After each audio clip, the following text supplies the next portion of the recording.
Magandang araw mga kaibigan. Nako mga kaibigan, mainit itong pag-uusapan natin. Nako po, Sara Duterte, delikado, mahina ang depensa, taktika ng mga DDS lawyer, bistado.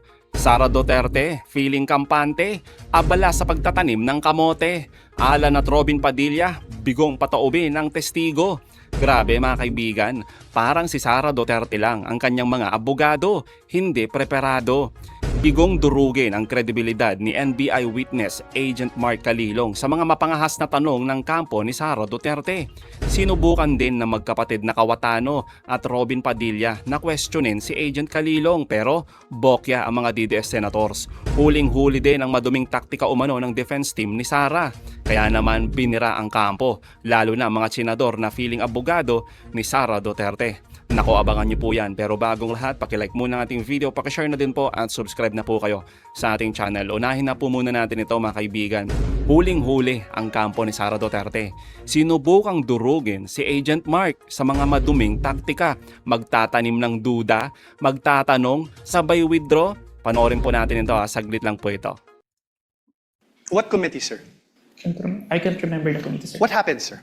COS was cited in contempt, sir. By who, sir?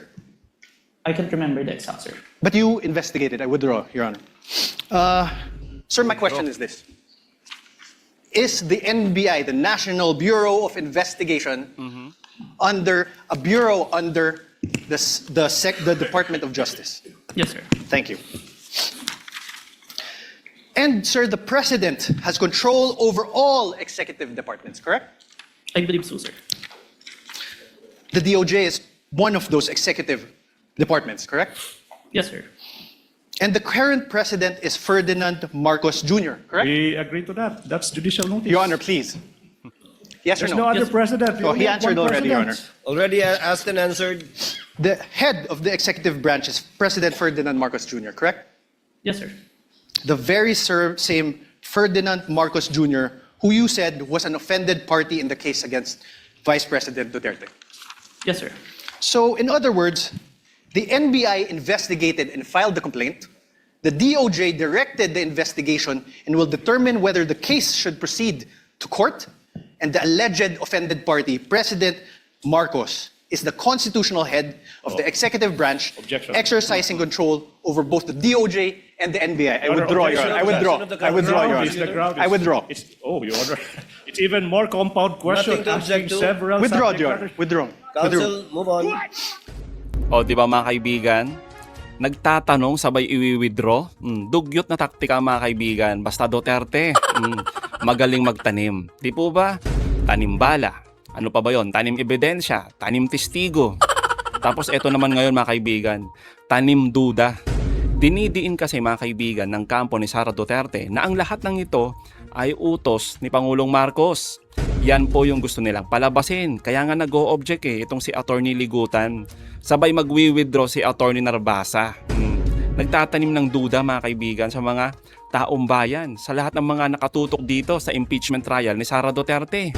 Kaya naman yung ganitong estilo, huling-huli mga kaibigan. Sabi nga po ni Attorney Ivanez, luma at maduming taktika ang ginagamit ng mga Duterte. Pakinggan po natin to. Napansin nyo yung ginawa ni Attorney Narbasa. Tinanong niya, did you really investigate the case? Tapos, bigla niyang winidraw ang tanong. That is one of the oldest dirty tricks in the books na hindi na dapat ginagawa at this day and age. Ang ginagawa ng abogado ay nagtatanong ng bagay na alam niyang foul. Alam niyang malamang ay masusubstain ang objection. Pero ang objective niya ay hindi talaga makakuha ng sagot. Ang objective niya ay magplant ng seeds of doubt sa isip ng judge na nakakinig dito. Pagkatapos, kapag nag-object ang kabilang panig, i-withdraw niya ang tanong. Ang problema doon, narinig na ng lahat ng tao na itanim na ang doubt. Kahit walang sagot at kahit withdrawn na ang tanong, hindi na mabubura ang impression na gustong ilagay. Like in this case, ang impression na gusto niyang gawin ay hindi talaga nag-investigate si NBI agent. Pero matagal nang laos ang ganyang dirty tactic. Sa panahon ngayon, ang mga judge aware na dyan. Usually, this tactic is frowned upon. Pag ginawa mo yan sa court, pagagalitan ka ng judge. Cases are not won by dirty tricks. It is won by evidence and legal arguments. Di napapasa ang ganyang mga dirty tactics. Totoo naman, di ba mga kaibigan, hindi mananalo ang mga dugyot na taktika laban sa tindi ng ebidensya. Hindi nga nila masabi mga kaibigan na inosente si Sara Duterte. 'Di ba? Ang laging hinahanap ng kampo ni Duterte ay technicality. Malinaw po 'yan, 'di ba? Halatang halata. Pero sabi nga ni Attorney Ivanez, sa panahon ngayon, di nauubra ang istilong ganyan. Istilong madumi. Oo, istilong Duterte. Kaya itong si BP Sara mga kaibigan, feeling kampante. Oo. Habang matindi yung bakbakan sa Senado, aba si Sara Duterte mga kaibigan, alam nyo pong ginawa? Nakifiesta. At nagtanim din. Eto mga kaibigan, ayan. Di ba? Hilig talaga magtanim ng mga Duterte. Oo. Busy-busyhan mga kaibigan. Itong busy presidente natin, panay optics. Yung galawan pang SK chairman, magtanim na lang. 'Di ba? Kunwari, wala lang sa kanya yung impeachment, 'di ba mga kaibigan? Parang wala lang, dumaan lang. Kaya naman heto mga kaibigan, matindi yung birada dito ni Attorney Bukoy dito nga sa mga pinaggagawa nitong si Sara Duterte at ng kanyang mga legal defense dyan sa Senado. Pakinggan po natin to, ang ganda nito. Ang pagpunta doon ng Vice Presidente ay for optics. For optics, hindi para suportahan yung kanyang defense team at hindi para makipagpulong sapagkat gaya ng nabanggit ko, kung para makipagpulong sa kanyang defense team, pwede naman niyang gawin yan sa ibang okasyon, hindi sa Senado. So, nagpakita siya doon para ipakita na hindi siya takot humarap. Ang problema dito, hindi pa rin siya humarap, nag-press con siya, isang statement, hindi siya tumanggap ng katanungan. So, para sa akin, nagpapakitang tako lang ang Vice Presidente na hindi siya takot humarap. Hindi siya takot pumunta sa Senado. Dapat mag-alala na si Vice President Sara Duterte. Sapagkat ang nakakaunuso ngayon ay ang prosecution. Unang-una sa mga opening statements, malinaw at mahalaga yung ginawang opening statement ni lead prosecutor Congresswoman Jinky Luistro. Sa kabilang panig naman, yung opening statement ng depensa, may pagka-arrogante yung dating at ang tinutuligsa pa rin ay yung constitutionality or yung proseso. Hindi ho niya inilahad yung kanilang ipipresentang ebidensya. Yun ang mahalaga kasi sa opening statement, bibigyan mo na ng summary kung ano yung ilalabas na ebidensya. Pangalawa, yun yung presentation ni Attorney Ligutan, malinaw po yung kanyang ginawang paglalahad. True. Klaro ho sa mga ordinaryong mamamayan kung anong gusto niyang patunayan.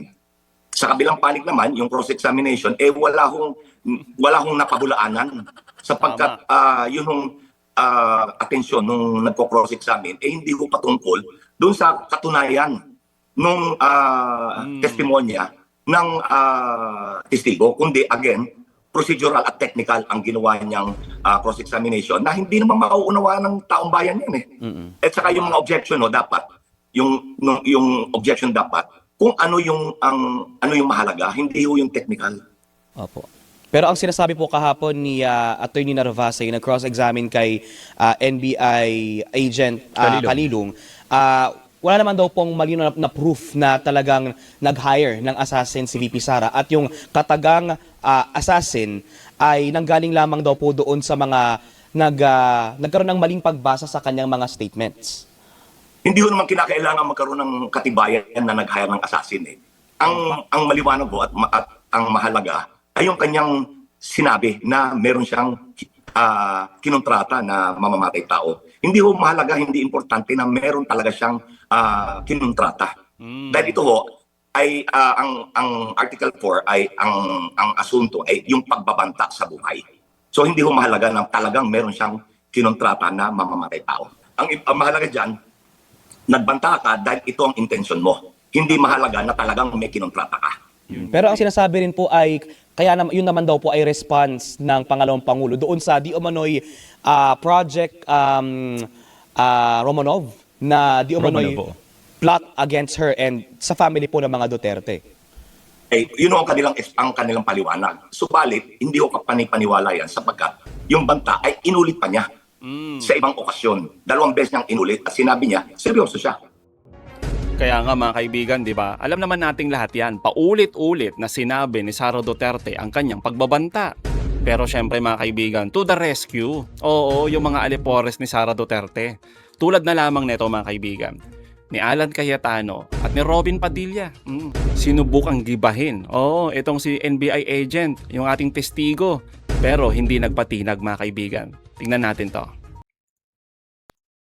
How did you characterize the threat of the Vice President to the President? Given that ang exact words niya, huwag kang mag-alala ma'am sa security ko kasi may kinausap na akong tao, sinabi ko sa kanya, kapag pinatay ako. So that'll be fair to you and not vague, no? Did that phrase, kapag pinatay ako, have any bearing in your investigation? Yes, Your Honor. And what was that bearing or thoughts in your mind? First of all po, dun sa statement, may nakausap na po. It already took place before pa yung mangyari yung meeting. And nung Excuse me, condition, I'm not talking about yung may kinausap Apo. na para pumatay. Ang sinasabi ko yung sinabi niya na pag pinatay ako. yes, Your Honor. How did that affect your investigation? There is a condition na kapag pinatay siya. But as we can see, it's only applicable if there is only two parties. The statement make a loophole wherein a third party can use that na kapag namatay si BP, ma-execute ngayon yung statement ni BP na may nakausap na siya without the participation of the one mentioned, the President, the First Lady, and the Speaker of the House, Your Honor. That's fair. But what I'm saying is that in your reports, did you characterize it as a conditional threat? Kasi kung hindi naman siya pinatay, the logical implication is that there's no threat against the... So I'm not saying it's not illegal, immoral to contract a killer. I'm just trying to follow the logic na pag sinabi kong pakukulong kita, Mr. Witness, pag nagsinungaling ka under oath, then it's actually not a threat. It's a legal... I'm just telling you the law, di ba? Pero pag sinabi kong pag hindi ka sumunod sa akin, anin kita. So that's my last question lang. So how did you characterize that? It wasn't a conditional in your mind because may kinausap na? Even with or without, sir, it's still considered a threat as long as the I person, have no doubt there. I'm just asking, is it a conditional threat? based on our affidavit, sir, I believe it's conditional, which Based in your affidavit. But your initial assessment, yung personal mo as an investigator, this is an investigation of the whole NBI, but yung personal mo. the threat is absolute, sir. Okay. Thank you, Mr. President. Thank you. Thank you, Senator Judge Cayetano. We now O di ba mga kaibigan, yan kasi yung gusto nilang palabasin. Conditional threat, di ba? Lagi nilang ididikit na what if lang naman. Eh hindi pa naman nangyari. Asan doon ang krimen? Nahiya pa si Alan Cayetano mga kaibigan no, na diretsuhin yung ibig niyang sabihin, no? Oo. Tulad ng mga mouthpiece ni Sara Duterte, lagi nilang rason. Nasabi lang yon ni Sara Duterte dahil sa kanyang pagkakadismaya. Out of frustration daw mga kaibigan. Pero kay NBI agent, ang pagbabanta ay banta pa din. Totoo naman 'di ba mga kaibigan, napakasimple lang naman noon. Lalo na sa isang pangulo, ang target ng banta. Kaya nga mga kaibigan, na sinasabi nila na nagkaroon ng moto proprio, 'di ba? Matik na 'yan. Tinataas agad nila yung level ng national security. Hindi nila pwedeng hintayin na matrigger pa yung condition bago sila kumilos. Lalo na mga kaibigan, ang nagbanta ay vice presidente, makapangyarihan, mayaman, may record ng pananapak. Tapos mga kaibigan, yung ama nila, yung nasa dahig, talaga naman mga kaibigan, aminado na utak kriminal. Tapos irarason lang ng mga Duterte, pinupolitika at ginigipit lang si Sara Duterte. Buti na lang talaga mga kaibigan, sa pagkahaba-haba ng hearing nito, meron tayong isang payaso na senador. Tingnan niyo po ito mga kaibigan. proceed. Senator Judge Padilla is recognized. Payaso. Maraming salamat po. Thereafter, Senator Judge Zubiri. Maraming Senator salamat po. Judge Padilla, you have 2 minutes. Opo. Nais ko lamang po magtanong sa ating saksi. Oh.